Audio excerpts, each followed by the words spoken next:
feels like the end of an era. Zephyr's lithium battery system we installed 8.5 years ago is dead. We've taken it out, and we'll explain next what happened and what we've replaced it with. Staying on the path that I've chosen, straight up. Come my way and I'll see you at the top. 'Cause something's gonna happen in this story, and I can feel it coming, like the rising of the sun. The strain.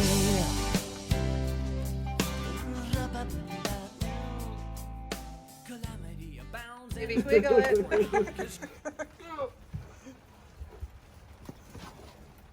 I think we just earned a PG-13 rating on the channel. Help the bus. Do the worm. Ugh.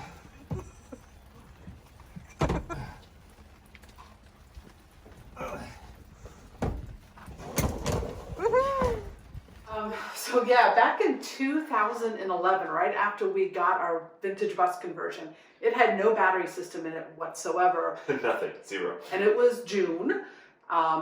And thankfully we had hookups for the first couple of months. But as we were making plans to go to Burning Man that year, we decided, well, we probably need a battery. Yes, because we're planning to go from getting this bus basically out of mothballs, getting it all put back together, and then we're going to take it out into the desert for 2 weeks of hardcore boondocking and crazy partying at Burning Man. So we had a deadline. We need batteries. And it would have been simple just to go down and pick up some lead or some AGMs or something. But, you know, we're starting from scratch. And we don't like simple. Well, I like simple, but simple's not as fun. But he had already been researching lithium-ion batteries for RV use back in our prior trailer to that. But at that point, there were so limited resources on it. Not that there were a lot of resources in 2011 either. There were only maybe a few RVs that had even experimented with them. There are a lot of boats that were. Not even it's a lot. It was still very early days for doing lithium house batteries, because the chemistry that made this all possible, the lithium iron phosphate that made lithium safe enough to use for large battery banks inside of RVs, was still very freshly invented, and was just now starting to, just then, 2011, starting to be semi-mass produced. Right, so we found a couple of companies that were trying to market drop-in solutions for RVs and marine world, but we talked with all of them. And they didn't know much more than we did at this point, which wasn't much. Yeah, we were kind of disappointed following with some of the companies that were trying to package these together. It was still really early days, so we decided to go to the source and track down the U.S. distributor for GBS cells, which are these right here. The green cells. You've probably seen these on a lot of installations since then.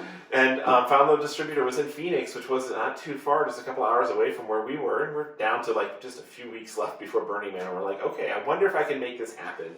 And so I called them up and I'm like, hi, I want to build a house battery bank for an RV. And they're like, well, 99.9% of our customers are using electric vehicles where they need like 120 volt batteries and 96 volt batteries and like all these high voltage packs, whereas an RV installation you want 12 volts, maybe 24. Maybe 24 and a lot of capacity, which is something they hadn't even really thought through. So, but they were willing to work with us. They was like, this is an interesting challenge. They knew of at least one of their customers that had used them in an RV, but they really hadn't worked with that customer. So they invited us down to Phoenix. So we drove down the mountain. Into the parking lot. We pulled the bus. Yeah, it was. I don't think they even had a parking lot. It was a side alley street. It's 106 degrees out because remember this is summer in Arizona. Yeah, we're having to run the generator, even have the lights turned on because there is no battery system at all. Heck, we had the air conditioner going because the cat was in the bus. So anyway. We worked in their facility.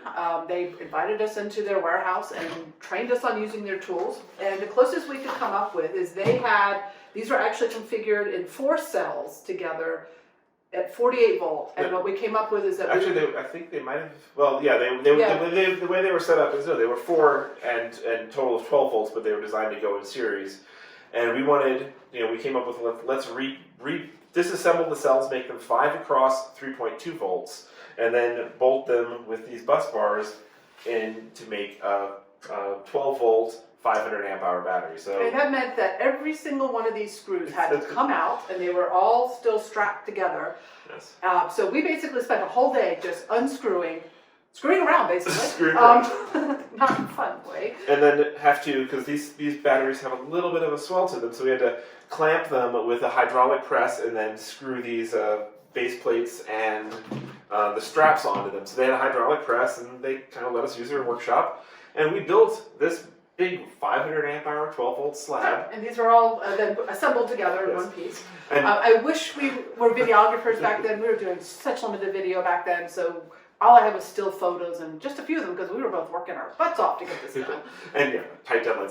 So go back. We have a lot of articles and well illustrated photo articles of what we did, why we picked lithium, the whole project. So that's 8.5 years ago, but will be linked down below in here. Right. So back then there weren't that many RVs doing it, so we did do a whole series of it, and we wrote a lot of content about the pros and cons of lithium, the cost analysis. At this point, we paid, I think it was $3,000 for yeah. the raw cells, plus all the fuses, the BMS, the wiring. I think it was about $4,000 or so into the battery bank itself. For 500 amp hours at 12 volts is what we went with at the time. Plus we put in, at that time, we wanted a battery boosting inverter to run it off so that we could take energy Yes. from the batteries and then boost solar or shore power or whatever else we had.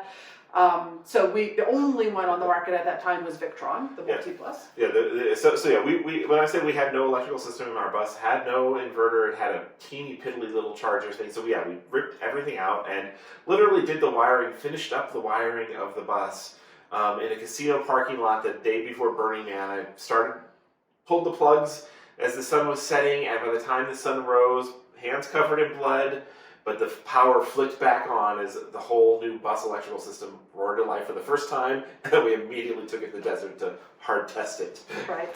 Now, like I said, there was not a lot of resources back then, not a lot of data on using things at this capacity at 12 volt.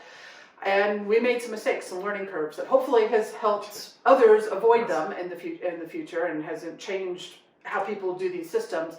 For one, we only had one bay available in our bus at the time. That was in the front of the bus. It was a small bay. And apparently these batteries are sensitive to heat. They were rated to cover up to 130 degrees of temperature, and that was the specifications. But it turns out, in this bay we put it in, never got anywhere close to 130. But it was the same bay with zero ventilation, and it was where the inverter was. And so when the inverter is running the air conditioners or doing something, we used to run a lot of power through there, that bay would get pretty toasty and stay toasty for quite a while. And within specs for the batteries, but it turns out over time, experimental evidence determines that the hotter the batteries were, they would lose capacity faster than they were originally rated. And so we discovered that the batteries where this 500 amp hour bank after a year was more like a 400 amp hour bank. Well, not quite that Well, fast. it So, went like 440. And right, then, we started noticing it go down. We were taking periodic readings, Yes. and I think at our 3.5 year report, we have a whole written report on this, it was about 370, 380 amp hours is what the max draw was on it if we took this down to 0% depth of discharge. But the other reason for it, you told me, was because we didn't have the float correctly. Yeah. So yeah, was this the EMS circuitry, the Elite EMS had these little balancing boards on all of the batteries, and we'll come back to these balancing boards because this is also a culprit in why they died. But all these balancing boards, the original design for this had the balancing boards not kicking in. They had the EMS cutting off charging before the balancing boards ever kicked in. So the batteries never went through any sort of balancing cycle. So the cells would maybe drift out of balance over time, and it was really not easy to manually do any sort of balancing. You have to disconnect the EMS and do all sorts of other things to try and hotwire it in a sense to balance. I remember you said like a incandescent light bulb hooked Yes. up to one bank to try to get it drawn Right. down manually. And these early cells, they weren't, I think, not nearly as consistent as lithium cell production has gotten since. So these early cells were naturally have more inconsistencies in them and would get out of balance more easily. So the balancing, the early EMS and the early balancing cells were kind of in conflict with each other. This was a problem that Elite fixed in part with our feedback right away, but our batteries never had good balancing. So probably helped drain the capacity. The heat was a major thing that drained the capacity. The original recommended charge voltages and float voltages were higher. Yeah, they were more thought through from the electric car standpoint, where you're doing things very different usage model than RV. So Elite came to us and also said, hey, we're dialing down our recommendations on these voltages. And so potentially we had been overcharging for that first year and a half as well, plus too much heat, plus never balancing, plus these early cells, they improved, even though the same model number is still being sold today, what is inside here today versus 8.5 years ago is vastly different, has improved a lot. There's actually, these cells actually have more than 100 amp hour capacity. Yes. Just so that you can get closer to what the claim capacity is. Yes, so yeah, the back in the day of these were 100 amp hour cells, and they would maybe get that the very first time they ever used. That was basically their peak theoretical. Now they're basically 20% overrated, or underrated. So you get same battery, same cell, you get more actual real capacity, so they'll live up to their rated capacity much longer lifetime. So we really never had a 500 amp hour battery bank, and we lived with it mostly being 380-ish.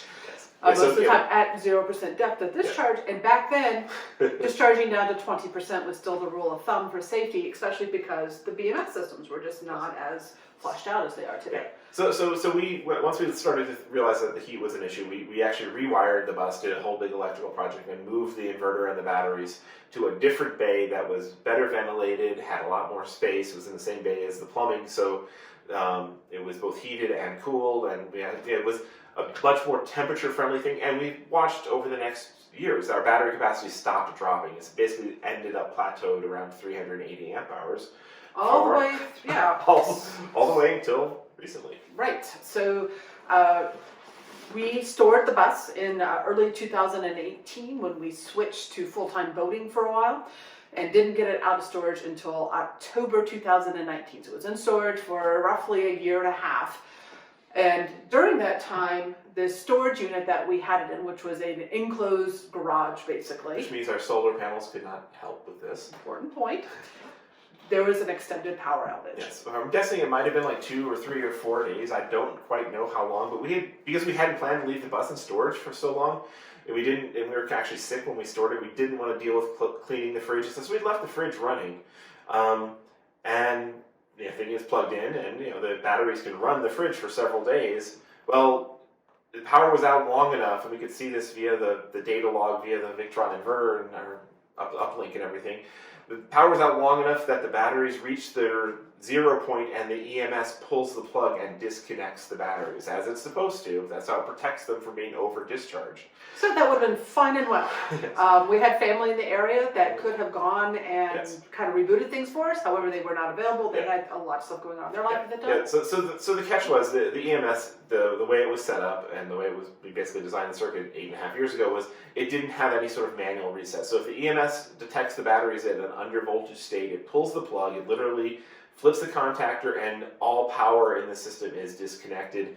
And to turn it back on, so even if the shore power came back on, the inverter couldn't charge the batteries. It wasn't connected to the batteries until somebody would manually do a reset process. That was a little cumbersome, required crawling into the tight bays and maybe having a few sparks as you hotwire things. And in the storage, it was like 10 foot wide, and the bus is 8 foot. So the doors were could not. You had someone hold the door up because you could not get them all the way up, and someone crawling in. And my brother kind of like, okay, I'm doing this once, that's it. Yeah, so we're thinking, okay, well, we'll be back at the bus in another 6 months. I guess we'll see if we can get it back to life when we get there. And because he wasn't able to get it to reset when I talked him through it, and indeed we got there, and the batteries were actually reading. I think the total bank voltage when we first got to it was like around 2 volts, 1.8 volts. So toasted, dead. What caused it to drop from the EMS cutoff of 11.5 volts? I think is what the EMS cutoff is to that. The whole point of the EMS is protecting the batteries and disconnecting them. And turns out this is another place where this little balance board that's mounted on every cell, I think, was the killer culprit. What did you guys had use? I watched the build videos. What did you think went wrong with them during storage? So this is kind of a design flaw of this early EMS, is these little sense boards. They're balancing boards that when they're top balancing, they will try to bring all the cells into balance. But they also are the sense boards, and they have a little, basically tiny LED that is always on, and even when the EMS cuts off and kills the batteries, that little LED is still drawing power. And over a week, no big deal. Over 6 months, it was enough to kill the batteries. Stupid blinking lights. I mean, don't we hate them in all of our RVs, or blinking at night, little things that shouldn't be? Yes. Blinking So lights. a little green LED light for 6 months on this battery, on each cell of this battery, sucked the power down to the point that they were below 2 volts a cell, and that's kind of the point that Elite tells us.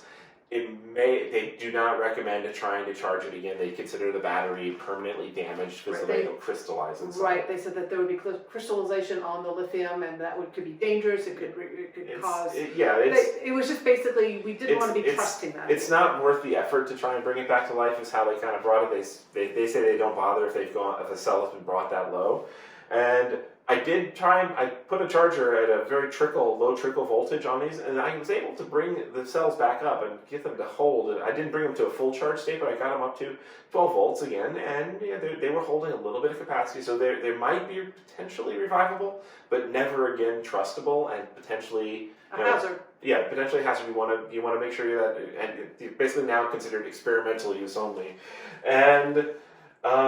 Because they're like, and I tested these individual cells, and they're ranging now. They're holding at between 1.7 and 0.2 volts. So the cells are very much out of balance with each other now.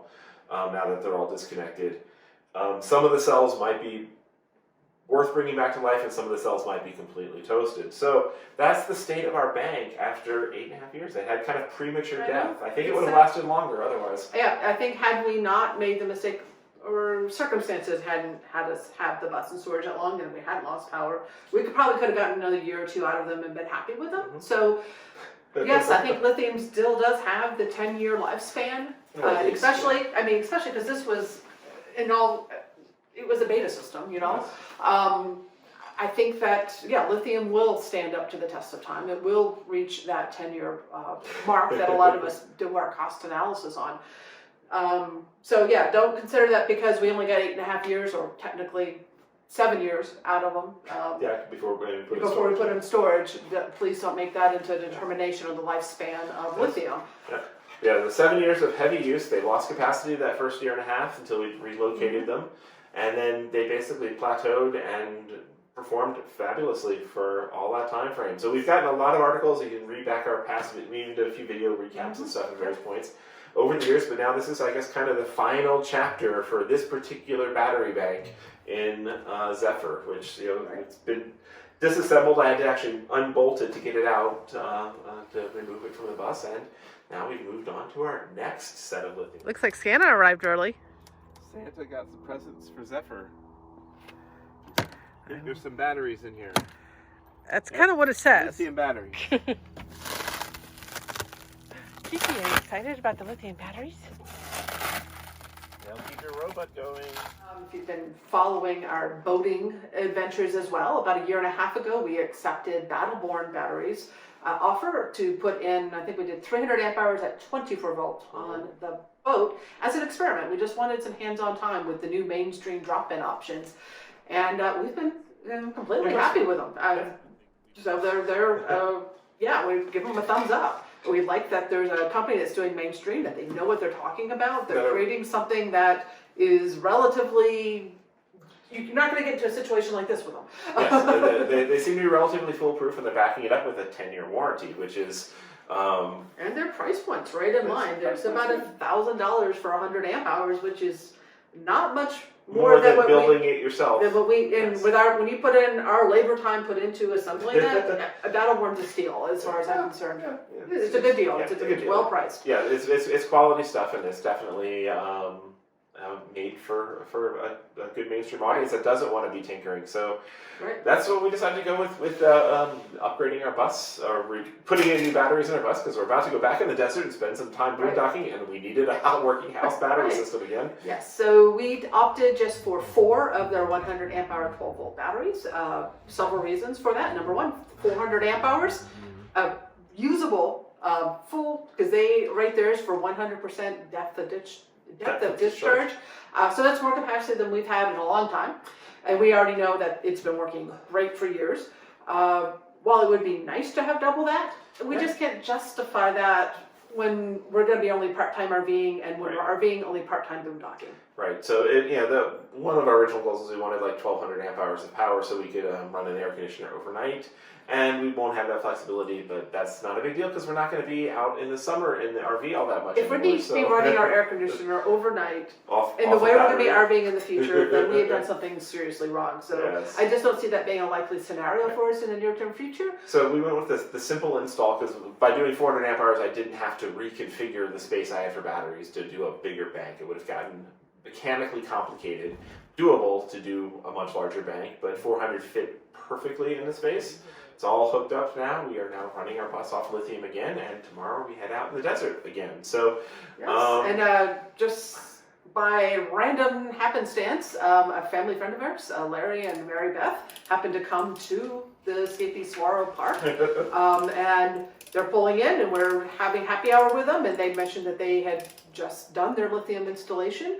And we mentioned that we just got our batteries, and the next day we're going to be doing installation. She said, I have all these tools, and I have all this extra wire, and all this. Well, will you do me a favor and take this weight off my bus, because I got all this extra 4-aught wire. And I'm like, okay, you're saving me ordering wire on Amazon. Perfect. And he was more than happy to come over and help be an extra pair of hands for us. So it was amazing. Thank you, Larry. And Mary Beth, thank you for loaning us battery for a day. It was amazing because that made that one-day installation. It took longer to take this out because these all had to unscrew out individually. Yes. Than it did to put in the I spent a day and a half with just my feet hanging at the side of the bus because there was a lot of intricate work that had to be done way deep inside, but it was worth it. I think you got a little intimate with the bus. I got very intimate with the bus. So anyway, that is the recap of our lithium story. 8.5 years in of running lithium in an RV system. And now we're starting chapter 2, the next chapter of lithium in a bus. Yes, and there are a lot of new options on the market. There's a lot of price points. You can source your own cells. You can go get wrecked Teslas and electric vehicles and make your own packs now. You can still get the GVSLs if you want to go and kind of build your own pack. I think they are now assembling them in more RV appropriate settings. Yes. There are actually some distributors that basically will do all this work for you and build things together. So. And there's a lot of installers now who will do solar and lithium installations as an all-in-one thing if you don't want to do this as a do-it-yourself. So there's now all sorts of options from extreme do-it-yourself to pay someone money and they do it all for you. It just really depends upon your interests and budget. And some RVs are even coming with lithium as either option or by default now, particularly in Class Bs where they really need that size and weight advantage. So we're looking forward to getting our van lithiumized as well because, I don't know, we're big lithium fans. You can read all the reasons. None of the reasons why we wanted to do this 8.5 years ago have changed. We still think lithium in an RV makes all the sense in the world if you're spending any time at all off-grid or using solar or anything like that. And we're still happy. We're still big thumbs up lithium fans. And I know the question will come is how do we charge our lithium? We do have 800 watts of solar on the roof of the bus, plus we have 600 that we can do as a ground deploy. We have a 2.5 kilowatt propane generator in the spare tire bay at the front of the bus. And then, of course, and the alternator could charge. The alternator can go underway, and of course, shore power when we are plugged in. So. Yes. So, hey, we're still big fans of lithium. Our first batteries are dead, and and we kept all the same inverter, the same solar converter. We still have the color control panel from Victron that we love. Still love that is still the industry standard now. And it's become popular. So it's been very fun to be kind of at the forefront of this and kind of helped others figure out their off-grid solutions. So. It's been a really fun journey. Yes, so many people have followed in our footsteps, and we love that. Now I guess it's time to take these out back, dig a hole, put a little gravestone over them, and I guess that's actually probably not proper disposal. But we will find the proper way to dispose of them. Apparently it varies by state. In fact, we think we have someone who just wants to go play with them. So so have an experimental. So there might be some sort of update to this if a person who takes them and experiments with them, maybe they'll be able to bring them back to life, and we'll add a little PS in the article that comes along, our lithium articles down there. So check it out. Thanks. You're gonna wish now we had a hot tub here, aren't you? We're ordering a hot tub. Amazon Prime. Los Angeles gonna bring us one. We create these videos just for fun, and we love having you along for the ride. If you like this video, give us a thumbs up, leave a comment, or if you haven't already, subscribe to the channel. See you next time.